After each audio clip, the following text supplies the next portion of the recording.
Good morning student. साहित्य अध्ययन केंद्र में आपका स्वागत है। आज मैं पहलवान की ढोलक नामक पाठ का अर्थ ग्रहण संबंधी प्रश्नोत्तर आपको बताऊंगा। तो अर्थ ग्रहण संबंधी प्रश्नोत्तर के लिए सबसे पहला संकेत होगा हमारा एक बार वह दंगल देखने श्यामनगर मेला गया। पहलवानों की कुश्ती और दांव पेच देखकर उससे रहा नहीं गया से लेकर के यह कहाँ तक चांद सिंह बीच बीच में दहाड़ता फिरता था तक, और यह आपको मिलेगा मेन बुक के पेज नंबर 110 पर। पेज नंबर 110 पर देखेंगे तो यह सारांश और ये संकेत मिलेगा आपको। इस पर आधारित आपका प्रश्न क्या बनेगा? सबसे पहला प्रश्न होगा कि लूटन को किस चीज ने लड़ने के लिए प्रेरित किया, या सीधे आप यह भी कह सकते हैं कि लूटन सिंह को लड़ने के लिए किसने प्रेरित किया। सीधी सी बात है कि उत्तर आपका होगा लूटन सिंह को पहलवानों की कुश्ती, दावपेच और ढोल की ललकारती हुई आवाज सबको सुनाई दे रही थी, किंतु सीधे सीधे आप कहिए कि ढोल की ललकारती हुई आवाज ने लूटन सिंह को क्या लड़ने के लिए प्रेरित किया। यदि ढोल की आवाज इसके कान तक नहीं पहुंची होती तो यह लड़ने के लिए तैयार नहीं हुआ होता। तो सीधी सी बात होगी कि ढोल की आवाज। जितना पूछे उतना ही आप उत्तर दीजिए। इस पर आधारित दूसरा प्रश्न बनता है बेटा कि बिजली उत्पन्न करने का आशय स्पष्ट कीजिए। बिजली उत्पन्न करने का आशय स्पष्ट कीजिए। लूटन के तन में किस कारण बिजली कौंध गई, इसका आशय पूछ रहा है और कह रहा है कि किस कारण लूटन सिंह के शरीर में बिजली कौंध गई। उत्तर होगा कि बिजली उत्पन्न करने का आशय है प्रबल जोश भरना। अत्यधिक जोश भरना ही क्या है? बिजली उत्पन्न करना है। ढोल की आवाज सुनकर लूटन की नसें उत्तेजित हो गई, अर्थात इसकी नसों में बिजली कौंध गई। यह कुश्ती लड़ने के लिए क्या हो गया? तुरंत तैयार हो गया। आपका उत्तर होगा कि क्या?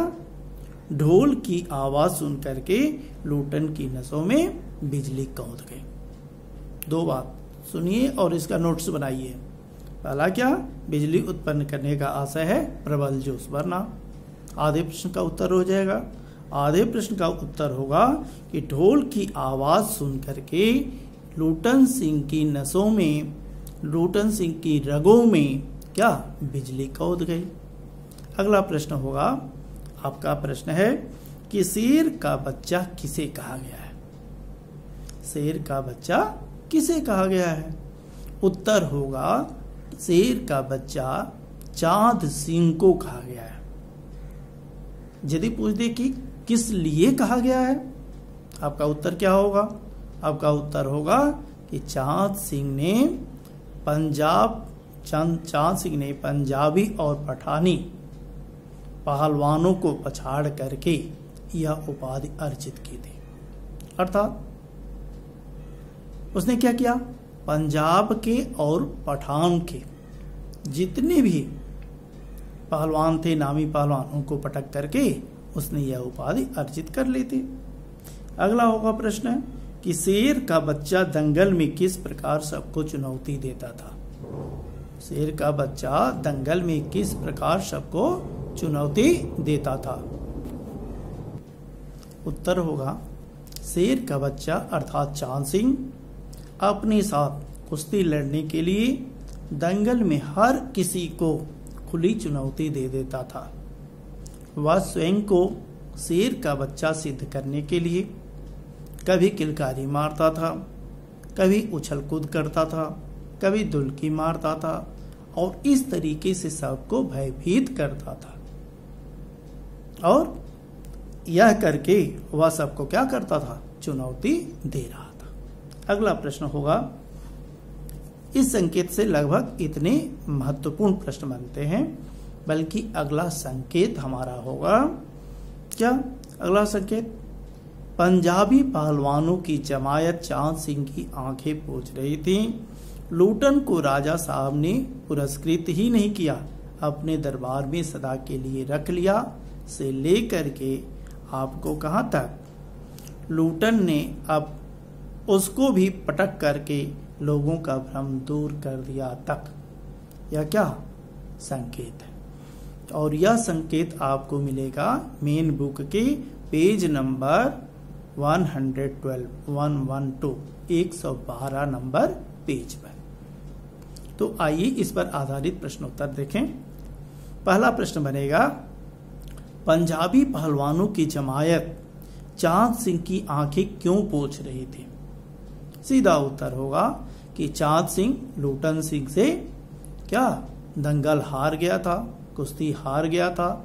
लूटन सिंह ने उसको पटकनी दे दिया था, इसलिए वह बहुत दुखी था और पंजाबी पहलवान उसको सांत्वना देने के लिए उसकी आंखें क्या कर रहे थे? पोंछ रहे थे।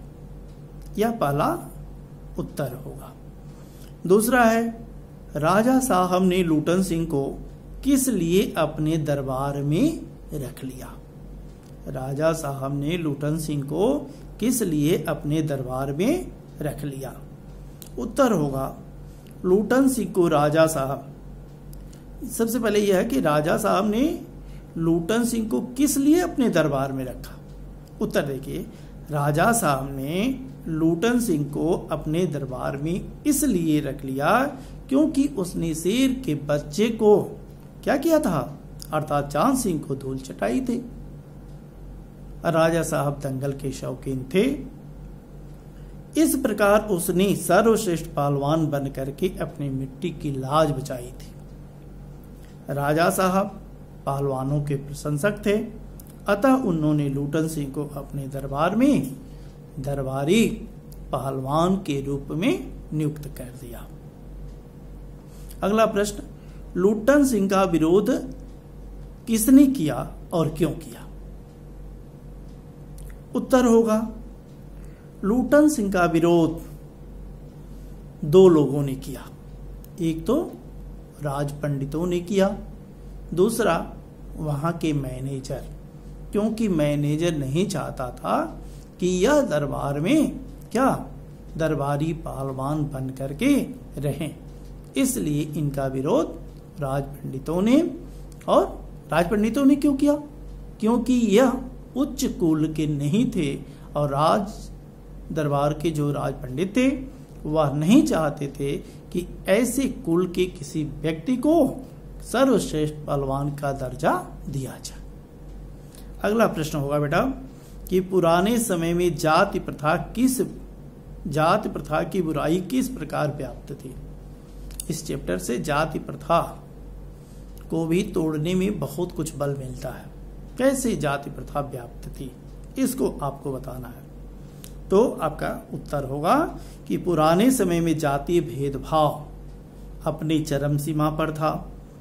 राजाओं के बड़े बड़े अधिकारी जातीय भेदभाव से भरे हुए थे। वे किसी नीच जाति के व्यक्ति को उभरने नहीं देना चाहते थे। वह चाहते थे कि वो दबा है तो दबा ही रहे। वे प्रतिभा के बावजूद उन्हें दबाए रखना चाहते थे। और यह क्या है? जाति प्रथा का ही एक उदाहरण है कि बड़े जाति के लोग निम्न जाति के लोगों को किस प्रकार सताया करते थे। अगला प्रश्न है कि लूटन पहलवान की कीर्ति दूर दूर तक कैसे फैल गई? यह बहुत इंपॉर्टेंट है बेटा, जो चुक गया वह बाद में पछताएगा। तो इसने कहा कि लूटन पहलवान की कीर्ति दूर दूर तक कैसे फैली? आपका उत्तर होगा, पंजाब के प्रसिद्ध पहलवान चांद सिंह को धूल चटा करके लूटन सिंह ने राज पहलवान का पद तो प्राप्त कर लिया। राज पहलवान बनने के बाद में उसी दिन से उसकी कीर्ति चारों दिशाओं में क्या हो गई? फैल गई। सभी लोग उसका क्या सम्मान के साथ नाम लेने लगे। अगला प्रश्न, काला खा कौन था? यह भी बहुत इंपॉर्टेंट प्रश्न है कि काला खां कौन था, लूटन सिंह ने उसको किस प्रकार हराया? आपका उत्तर होगा कि काला खां मशहूर पहलवान था। सीधे आप बहुत अधिक नहीं कर करके कहो कि काला खां एक मशहूर पहलवान था। हुआ क्या कि उसके बारे में प्रसिद्ध था कि वह ज्यों ही लंगोट लगा करके आली आली कहता है, उसके प्रतिद्वंदी को क्या होता है? लकवा मार जाता है। लूटन सिंह ने उसे भी चित्त करके सबके सामने सभी लोगों का भ्रम क्या किया? दूर कर दिया। जो वह अजय बना हुआ था, भयभीत ज्यादा वह करता था, अपना दम कम भरता था, उसको भी पटक करके लूटन सिंह ने सबके भ्रम को क्या किया? दूर कर दिया कि यह अजय नहीं है, इसको भी पटका जा सकता है। प्रश्न है, मिट्टी सुंघाकर आसमान दिखाने का क्या आशय है? मिट्टी सुंघाकर आसमान दिखाने का आशय क्या है? उत्तर होगा, मिट्टी सुंघाकर आसमान दिखाने का आशय है धरती पर पटक कर उसकी पीठ जमीन पर लगा देना। क्योंकि पहलवान जब तक धरती पर गिरने के बावजूद दोनों कंधे उनके जब तक वह पृथ्वी पर नहीं सड़ते हैं तब तक उनकी हार नहीं होती। जब दोनों कंधे पृथ्वी तक सट जाते हैं तब उनकी हार मानी जाती है। तो इसने क्या किया? धरती पर पटक कर उसकी पीठ जमीन पर क्या किया? लगा दिया, उसे चित कर दिया अथवा उसको हरा दिया। तो यह है आपका इस चैप्टर से दूसरा संकेत। एक और संकेत इससे बनता है, यानी इस चैप्टर से कितना? 3 संकेत। 3 संकेत में पूरा चैप्टर क्लियर हो जाएगा। तीसरा क्या है? रात्रि की विभीषिका को सिर्फ पहलवान की ढोलक ही ललकार कर चुनौती दे रही थी, से लेकर के क्या पहलवानों की भाषा में उत्साहित भी करता था, मारो बहादुर तक। यह क्या है? आपका संकेत है। इस पर आधारित प्रश्न बनता है। पहला प्रश्न होगा कि यह रात्रि की किस विभीषिका का वर्णन किया गया है? रात्रि की विभीषिका का वर्णन कैसे किया गया? रात की उस विभीषिका का वर्णन किया गया है जिसमें रोज कितने ही लोग महामारी की चपेट में आ जाया करते थे, कितने ही लोग हैजे और मलेरिया से ग्रस्त हो करके क्या कांखते कूखते दम तोड़ देते थे। उस विभीषिका का वर्णन किया गया है। अगला प्रश्न होगा, रात की विभीषिका में कौन सहारा देता था? सीधे उत्तर यह होगा आपका कि रात की विभीषिका में क्या जी? मौत के डर के बीच पहलवान की ढोलक वहां के सभी लोगों को क्या कर रहे थे? सहारा दे रही थी। वह ढोलक सबकी आंखों के सामने दंगल का उत्साहपूर्ण दृश्य प्रस्तुत कर देती थी। इससे चाहे रोगियों को कोई दवा न मिलती हो, कोई उत्साहित न करता हो, लेकिन वहां के लोगों को ढोल अवश्य उत्साहित करती थी। अगला प्रश्न बनेगा कि पहलवान की ढोलक सुनकर लोगों पर क्या प्रभाव पड़ता था? पहलवान की ढोलक सुन करके लोगों पर क्या प्रभाव पड़ता था? पहलवान की ढोलक सुन करके लोगों के मरे हुए मनों में भी उत्साह की तरंग जाग उठती थी। तुरंत जो मृत प्राय हो गए थे वह भी चौकन्ने हो जाया करते थे। उनकी आंखों के सामने दंगल का दृश्य साकार हो जाता था। इस कारण मरते दम तक उन्हें न तो मृत्यु का डर रहता था, न मरने की तकलीफ होती थी। मानो उनके मृत शरीर में संजीवनी किसी ने भर दिया हो और वह बिल्कुल क्या जागरूक हो जाते थे। अगला प्रश्न बनेगा बेटा कि बीमारी से छटपटाते हुए पहलवान के बच्चों ने पहलवान से क्या कहा और क्या कहा। पहलवान से क्या कहा और क्यों कहा।